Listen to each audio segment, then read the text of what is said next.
Everybody, it's a hot, humid day here in SoCal, and there's one vegetable that loves heat and humidity, and that's sweet potatoes. Let me show you how they're doing. I planted slips, and they're kicked off really, really well. The easiest way for me to do it, and the way that I found yields the best slip quality, is you take a sweet potato, whatever variety you want to grow, and put it in soil or potting mix and water it. And after a while, it'll produce these slips, which are nothing more than little small green shoots. You could technically put a cutting in the ground of one of the actual potatoes. Once it grows one of these slips out the side of it, then that'll actually start to grow potatoes. But the best way is to take a potato, grow your own slips, try to get as much root by reaching down here as possible, pushing straight down. Try to get as much root as you can. That's a beautiful pull right there.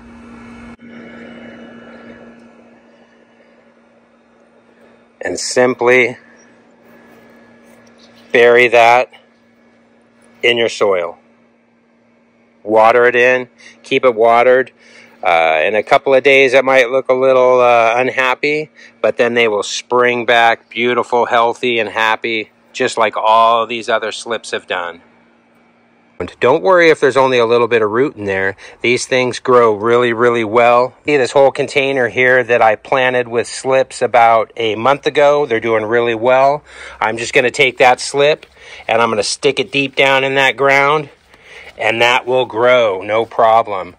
Every sweet potato plant here that you see was grown the same exact way, all from homemade slips. They do really well. Just like the tomato plants, though, caterpillars will eat these, so you can spray these with BT as well. So the best way for me to control caterpillars in my yard is to use BT, or Bacillus thuringiensis. It's super hard to pronounce, so everybody just refers to it as BT. It's totally easy to use, totally organic. It's a soil bacteria. Take these yellow leaves off when you see them. Help the plant stay genetically young, keep growing. These beautiful purple leaves are new leaves, and they come out purple because that's the plant's sunscreen. So whenever you see avocados, sweet potatoes, plants that put out a really cool purplish reddish leaf, that's the plant's defense against the sun when they're young. So don't worry about that. That's a good thing. That's a russet potato that we planted. Some more slips right here. Now I want to show you something kind of freaky and cool and macabre at the same time. The other day we sprayed BT on our tomatoes to kill the caterpillars. I also sprayed this potato plant because, as you can see, the caterpillars were attacking this young potato plant, and I found 2 or 3 caterpillars on it, so I sprayed it with the BT. And you can kind of see right here what happens to a caterpillar when they eat a plant that's been sprayed with BT. Hasta luego. There's some more sweet potato right there. They're all really, really healthy. Get rid of these old yellow leaves. These got about 2 more months to grow. They'll get really big. If you like, you can eat all of these leaves. They're a member of the morning glory family. The leaves are totally edible. We don't do that, but you can if you want. And as you can see, that's been hit by either a caterpillar or a grasshopper. It's hard to tell. But since we sprayed these with BT, we don't have to worry about it anymore.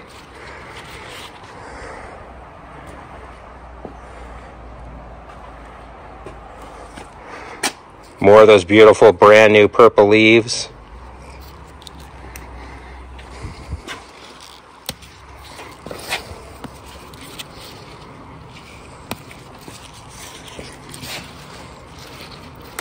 Can you name that flower?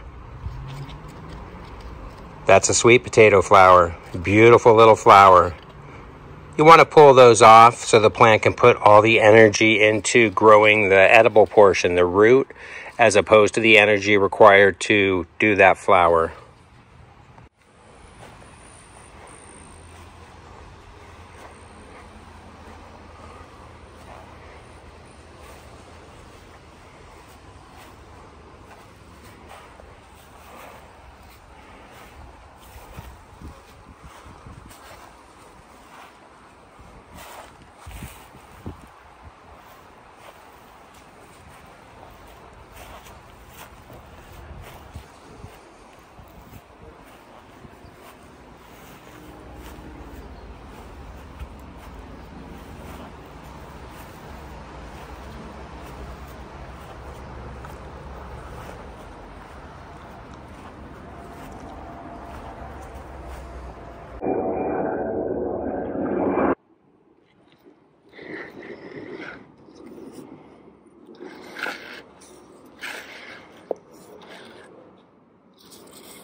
That's how you grow sweet potatoes. Hope you learned something today. If you did, please give me a like. Subscribe if you already haven't.